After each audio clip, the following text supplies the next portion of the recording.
From the West Coast back to the 214. I mean, if you needed a sign that the Cowboys are back at the Star, take a look right here. It's all on tape. Dak Prescott finding Brevin Stanford, showing off the hands. It was so good they had to replay it one more time. How about Caleb Downs, the interception, getting his first interception throughout this entire training camp. Welcome into special edition here at the Star. Nicole Hutchinson. We got the gang all here.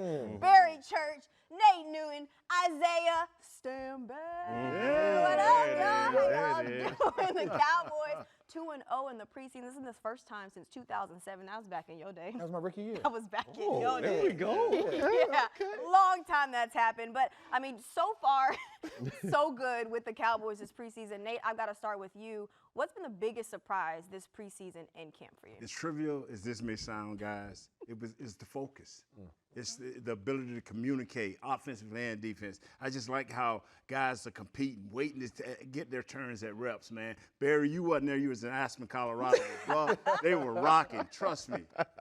I love it. And for me, the biggest surprise I've seen throughout preseason and training camp has been from the wide receiver room. And I'm not talking about the big dogs. We know what Ryan Flanoy, CeeDee Lamb, George Pickens, what those guys bring to the table. But for me, it's been wide receiver 5 and 6. Camden Brown, Mingo out there. What they've been able to do is take advantage of the opportunities they've had, whether it's, making big plays offensively or like we seen Mingo tracking a guy down from 70 yards, showing that want-to, that willpower. So for me, those two guys have definitely surprised me in camp, and they've shown the want-to be able to be on this 53-man roster. Well, for myself, it has to be Christian Parker's defense. And I know everybody's been talking about Christian Parker and how impactful he is, but you see it show up in training camp and you see it show up in the preseason games. And the aspect that really is jumping off for me is the communication and how effective they've been defensively in the preseason games with a vanilla defense. So you talk about these guys being where they're supposed to be, playing the most basic defense in his system and still having an impact on Matthew Stafford in the joint practices, in the preseason games, getting pass rush, getting QB sacks, getting turnovers. All this is from the most simplistic form of his defense. Imagine what happens when the regular season comes, the starters are playing, and they turn it up. Hey, we've been waiting for this. Fixing mixed tackling, fixing fundamentals, fixing everything. And so far, Christian Parker has done that. But in terms of all of the coordinators, what's some realistic expectations for all three? For me, my realistic expectation on these coordinators is high. All three of them for me. Offensively, we know if Dak Prescott stays healthy, this is a top 5 offense. They're too explosive, too experienced out there to not be a top 5 offense. And just like you said with Christian Parker's defense, his fingerprints are all over this. They're physical, they're flying around the football, and most importantly, they're communicating throughout the entire defense, something we did not see last year. Clayton Adams does a great job of calling preseason games, but I wonder will Coach Schottenheimer give him a shot at this thing during the regular season. Clayton, keep doing what you're doing. Hope you get a little promotion, man, as the season. The expectation is high. I think that people need to pump the brakes a little bit on the offense, getting back to where they were last year. It's not as simplistic as that. We understand this is the toughest league there is. Yeah. And whenever you put a lot of good things on film, you know what other organizations are going to do all summer long? They're going to be going through your plays, doing all the analytics, doing all the research to make sure that you don't run it back like that. So I believe that the offense has a lot of work to do to get back in that top 5 ranking. We would love to see the defense get in the top 15. We've been in the bottom 15, bottom 10, bottom 5 over the last 2-3 years. So it would be nice if the offense could return to top 5, the defense can return just to the top half of the NFL, and if we can get this special teams unit back to where our Pro Bowlers that have been on this roster, the kicker, the punter, and the returner, and we get those guys playing back to the level that they're capable of playing at with everybody else doing their role in special teams, I think that you have one heck of a competitive team to be able to position yourself for the playoffs. Let me ask you a question, Isaiah. When you talk about the defense making that jump from dead last to maybe middle of the pack, what does that incorporate? What do they need to do to make that jump? I mean, we talked about communication, but is there anything else they need to do to make that jump from dead last to at least middle of the pack? Yeah, I think get off on third down. I mean, you know that by playing the safety position, right? It's about sustained drives. And a lot of these organizations, a lot of these teams that we're going to be facing are high-powered offenses. The Achilles heel for the Dallas defenses over the past 5 seasons has been giving up the run. Yes. The ability to run the ball, Big Nate Dog, up front, as you know, is for the offensive line to be over there and impose their will in the trenches. If we can hold the fort in the trenches and not allow teams to run the ball at will, Now all of a sudden, our defensive backs, our linebackers can get in these passing lanes. We can get tips and overthrows. They can get turnovers, right? But you cannot allow teams to simply run the ball at will and continually move the chains. I like Third down is the key. Yeah. He said it best. Third down, get off the field at all costs. I like what y'all said there about stopping the run because it starts up front, but these linebackers got to come to play. They have a guy named Jaishawn Barham. Sounds familiar. So far, it has been the talk of camp. All right, we're going to get into that in our next segment here on Special Edition. He's had an opportunity that could possibly put him in the spotlight. That's up next. Special Edition, presented by AT&T, is brought to you by your North Texas Ford dealers. Ford is the best in Texas. Reliant, official energy provider of the Dallas Cowboys. Blockchain.com. Invest like an icon with blockchain.com. And by AT&T, connecting changes everything.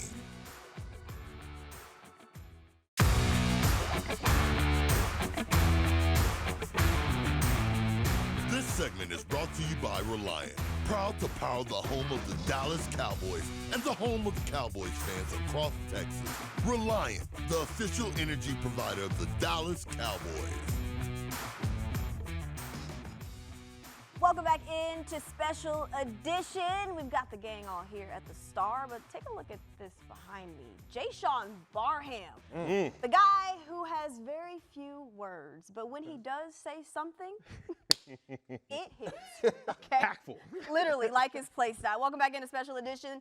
Barry Church, Nate Newton, and Isaiah Stanback. I'm Nicole Hutchison. Now let's get into Jaishawn Barham. I mean, there's so much hype, of course, because he made his first appearance against Arizona, and the physicality was there.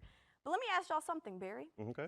Is the hype too high, too low, or maybe is it just right? For me, I believe the hype on Barham is just right. Okay. I mean, this guy has come into the football field or come into this organization, and he's done everything right so far. You see it with the physicality he plays with, coming downhill, throwing offensive linemen left and right. And for me, what I love most about him is that he takes what you see on the practice field and takes it to the game field as well. You saw him throwing offensive guards around, offensive tackles around on the practice field in Oxnard. He took that same mentality, that same physicality to that Arizona game, making plays in the run game. I would love to see him develop a little bit more in coverage, but overall, he's done exactly what he needs to do on this team so far.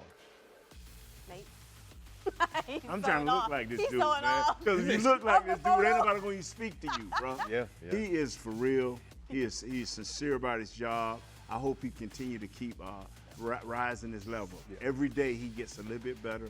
He learns his defense a little bit. I mean, he got injured there in training camp, a little growing, but he used that time to study film, to do what he has to do. And we said off air, Isaiah, that when you put the camera on him, it ain't a good look. It's just not a good look. It's not a good look. In the words of my boy Marshawn Lynch, he's about that action, boss. Yes. See, listen, you, every one of us have been on numerous rosters. Yeah.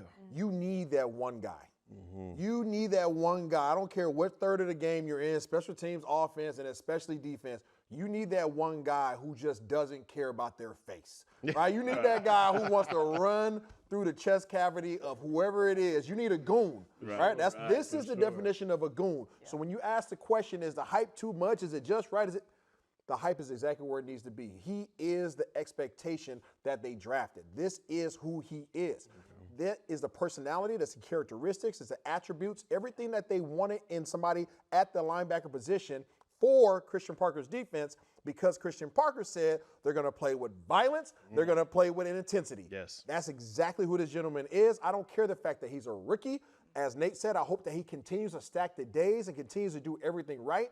Film, study, preparation, physicality, because I believe regardless of how many years he's had in this league, he's going to rub off on his teammates, and it's always going to result in positive results. The thing is for him is that he's so versatile, to Barry's point. You can play him they want him inside linebacker, but he can do some pass rushing things as well. He did that a lot in Michigan. But when you talk about the inside linebacker depth, they've got guys like Shamar James, Justin Barron, of course we can't forget about DeMarvion Overshown, D. Winters.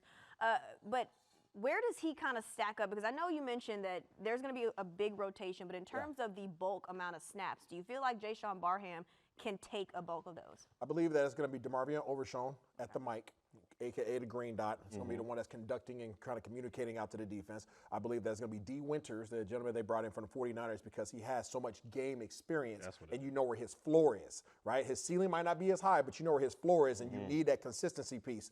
And then I believe that Barham is going to get his opportunities to rotate in, and eventually, if he continues to ascend at the level at which he's doing right now, I think he eventually takes over that spot. But on this Christian Parker defense, there's going to be so many multiple and versatile looks that it really doesn't matter who starts the game. It's just going to come down to, as he get in better shape, football shape, he's going to start to dominate the reps.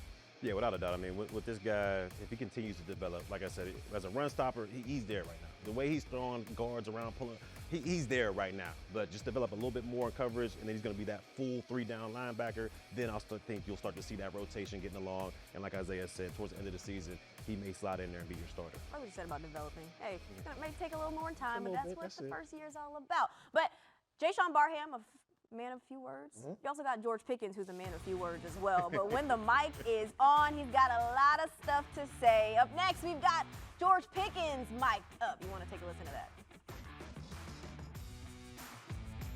This segment was brought to you by Reliant, proud to power the home of the Dallas Cowboys and the home of the Cowboys fans across Texas. Reliant, the official energy provider of the Dallas Cowboys.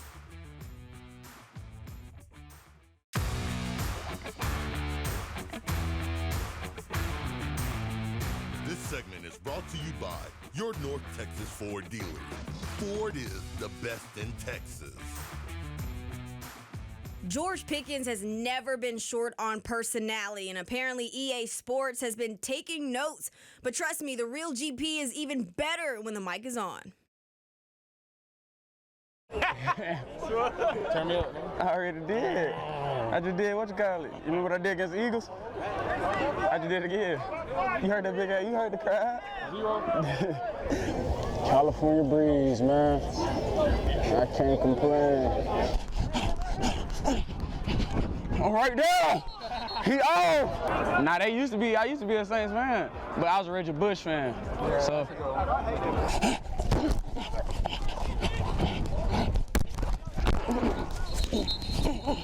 I get that again.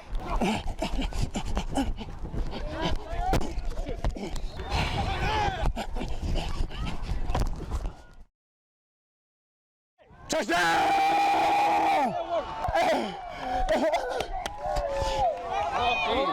He different. He different. He real different. Hey, this gonna get scary as I'm telling you, this gonna be a movie. This gonna be a movie this year. Hey, chat, that's a wrap. Well, you heard the energy from GP. Now let's see the plays that brought it out all to life. Coming up, we're counting down the Cowboys' bests from camp in the preseason. This segment was brought to you by your North Texas Ford dealers. Ford is the best in Texas.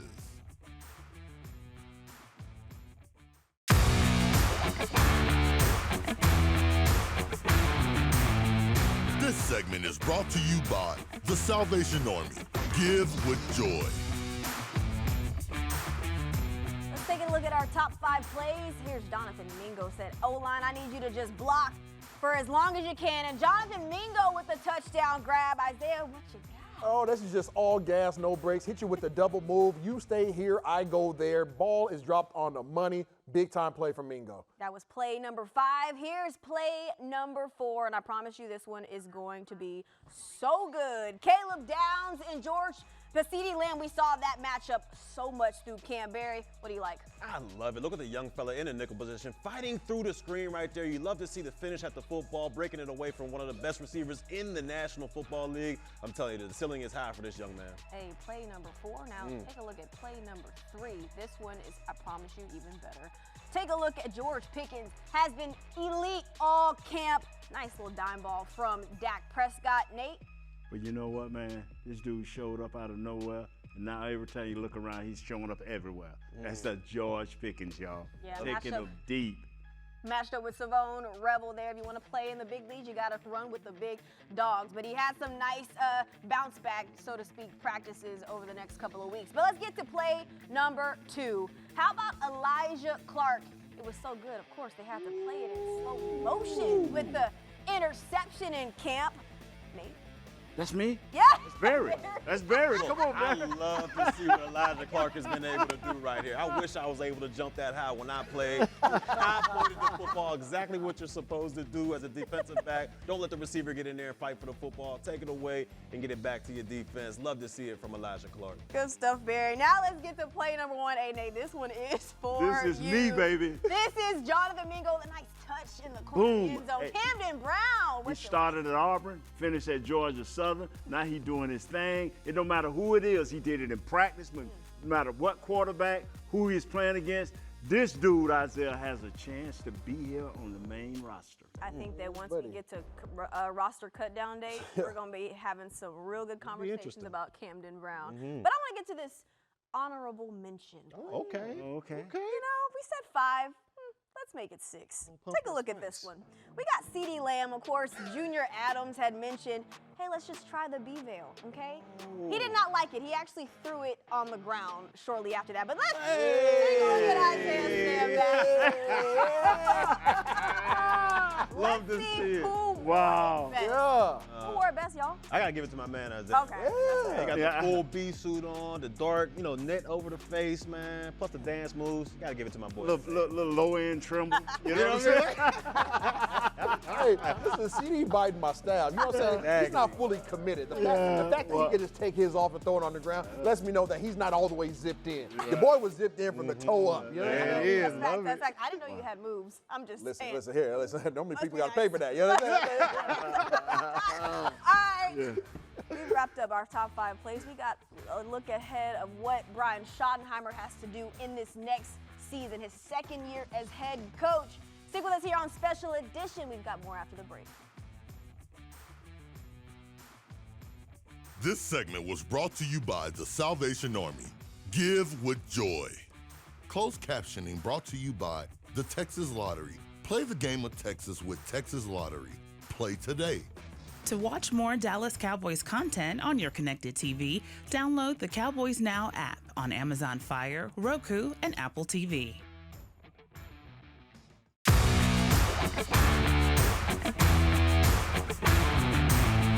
Special edition presented by AT&T was brought to you by your North Texas Ford dealers. Ford is the best in Texas. Miller Lite, the only beer of the Dallas Cowboys. And by AT&T, connecting changes everything. All right, year 1 gave head coach Brian Schottenheimer time to establish his voice and his vision, but now it's year 2. It's time to get real. How should Schotty approach this 2nd year? The exact way in which he's doing. His culture is established. The expectation is established. He's put a lot of emphasis on the defense, which was the third of the game that truly needed to improve. And you see what he wants. You see the culture. You see the ethos of this team really kind of going throughout the entire program. So I believe that what he's been doing is more established, and now you just need to continue to see it show up in the other phases of the game. Yeah, without a doubt, Isaiah. I mean, he has to continue to get his message across to these players. Last year he was able to do that. The results, weren't as good as he wanted to, but you saw this team fight, whether they were down 7 points or down 21 points. They never gave up in any type of contest. So for me, continue to get your message across to these new young rookies as well as these new free agents that you got in there, and you should be fine the 2nd year. First half, he was all over his offense. Second half, defense stumbled so bad he had to go over there. This training camp, he continued that. He walked all over the field. You didn't know where he would pop up. Offense, defense, special teams. If he can continue to do that and connect with his players, like you say, what was the word? Ethos? Ethos. Yes, He threw it's that out. whatever that means, it's there. All right? Let me ask you something, Barry. Yeah. You've kind of been around. You've been in Aspen, but it's fine. It's all good. It's all good, A you know. little bit. But I'm interested to know, what have you been impressed about so far with what Schotty has put together completely as this team? Just as the buy-in. I talked about it a little bit in that answer or question that you proposed earlier, but the buy-in from these players, even from the young rookies. You see guys like Barham out there buying in, going in all in with the defensive side of the football. Offense, you got as many leaders as you can out there, so they're good on the offensive side of the football. But I just love how these players buy into what Coach Schottenheimer is putting out there. Hey, well, it's all about buying in. We'll see how the Cowboys buy into this 2026 season, and it gets started in about 2 weeks. The Cowboys night was a success, but we've got more coming up over the next couple of weeks. For Nate Newton, Barry Church, Isaiah Stenback, Nicole Hutchinson, we'll see y'all next week.